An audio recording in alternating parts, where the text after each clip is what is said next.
তার খবর শুনতে শুনতে সুন্দরবন বেড়াতে গেছিলাম, কাউকে পেলাম না। একটা বাঘ দেখে কাছে গেলাম, মুখ ফিরিয়ে নিল সে। অনেকক্ষণ চুপচাপ বসে থাকার পর যেন ক্লান্ত সময় কাটাতে বলল, সব প্রাণীর মধ্যে মানুষই খারাপ। রেগে বললাম, কেন? বাঘ বলল, আমার ক্ষুধা লাগলে হাতিটাকেও মেরে খাই, ক্ষুধা মিটে গেলে একটা খরগোশ ধরি না।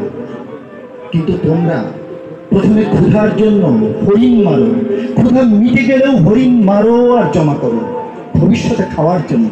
তারপর যখন আর সঞ্চয় করতে পারো না, তখনও হরিণ মারতে থাকো কেবল আনন্দের জন্যে।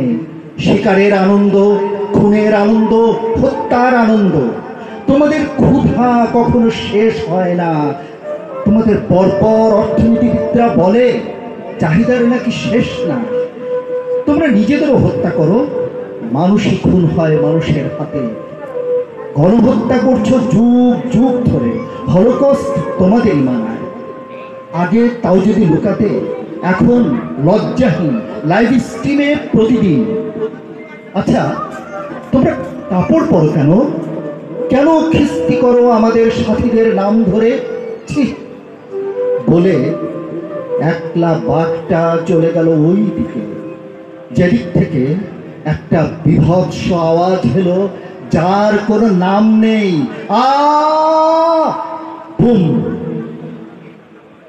একটি আদিম প্রাকৃতিক ও একটি সভ্যতাকর কৃত্রিম শব্দের ট্রাজিক মিশ্রণ।